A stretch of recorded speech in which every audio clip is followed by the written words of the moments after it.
Cryptocurrencies were invented, and once they were invented, they're not going anywhere. They are a significant invention. I think eventually cryptocurrencies will be recognized as probably the most important invention in economics and technology in the 21st century since the introduction of the internet. So cryptocurrencies I would call in general currencies that depend on their operation on cryptographic primitives and a common understanding of how the software works. Bitcoin is a very special type of cryptocurrency in that it is the first cryptocurrency that is based on a distributed proof of work principle that is captured in a distributed database called a blockchain. The concept of distributed proof of work is what makes Bitcoin special. Bitcoin is based on a simple invention, and the word simple is used ironically in that sentence, or rather sarcastically. It's a simple invention created in 2008 by Satoshi Nakamoto, and what it does is it allows you to build a fully distributed system that exhibits principles of trust without a central authority, without a third party in between all of the transactions. A Bitcoin transaction is a signed data structure that can be executed anywhere in the world. Now, a lot of people think that a Bitcoin transaction has to be transmitted on the Bitcoin network, and that's not true.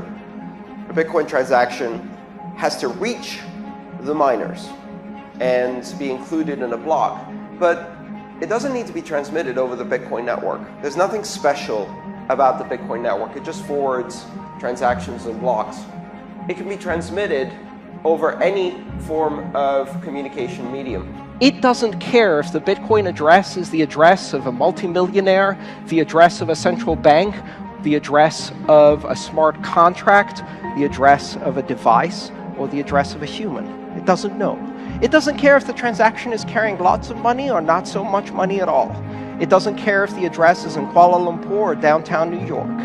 It doesn't know. It doesn't care. It moves money from one address to another based on a simple locking script. And that means that if you want to build a new application on top of Bitcoin, you can upgrade the end devices and you can build an application.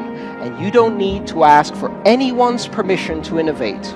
Write the app, launch it on your endpoint, and Bitcoin will route it. Now, the authority is not derived from the sovereignty of the issuer, from the printing press of a nation state that can declare through monopoly and use of force that this is the currency you will use. Now we can choose currency. My primary motivation for Bitcoin, which I've made into a slogan, is the other 6.5 billion. That's why Bitcoin is important to me. It's because of the 7.5 billion people on this planet, only 1 billion people have access to banking facilities, banking services, credit, checking capabilities, or any ability to send and receive money internationally. That's not by accident, and it's not because they don't have money, and it's not because they don't have productive capacity. It's because of politics and infrastructure.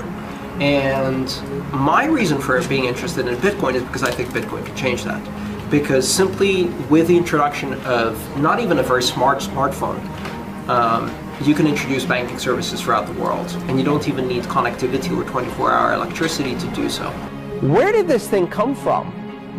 How do you build, in 4 years, the fastest hashing supercomputer on the planet, completely without anyone noticing?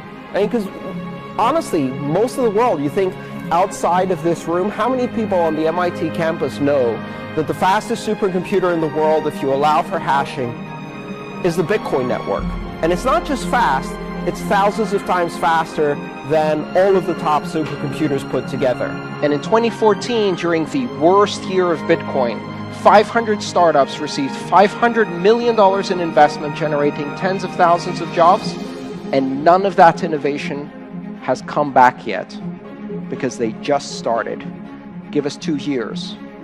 All of the incredible technology advancements we saw in 2014 happened from inventions that were done 2 years ago and just started reaching broad adoption. Now what happens when you throw 500 companies and 10,000 developers at the problem? Give me 2 years and you will see some pretty amazing things in Bitcoin. Bitcoin could very much collapse in value. What I can guarantee for you, no one can confiscate your Bitcoin. No one can steal your Bitcoin. No one could bail in your Bitcoin. No one could bail out your Bitcoin. Right? No one can seize your Bitcoin or forfeit your Bitcoin or inflate it into paper money. I think a lot of the people in Bitcoin have a very palpable sense that they are participating in history. This stuff has never happened before. We've never had a currency that can enable distributed consensus without a third party. We've never had a successful digital currency that doesn't have a sovereign actor behind it. We've never had a currency that can be instantly transmitted across borders without controls. 2 years ago they were saying this is all a complete joke. It's all just a whole pile of BS. It's a Ponzi scheme. It's a crazy libertarian dream. And of course that message started becoming less and less credible as this little relentless anomaly of technology refused to die. So while journalists are writing yet another obituary for the death of Bitcoin, I look at an ecosystem of openness. I look at an ecosystem that is generating jobs in an economy that is mostly dead. I'm looking at an ecosystem that has some of the smartest people I have ever met, creating the most amazing innovations. And the really amazing thing about this is that we all benefit from all of this. We're not really competing against each other. When one Bitcoin company builds something amazing, everybody gets the benefit. Bitcoin gets better for everybody.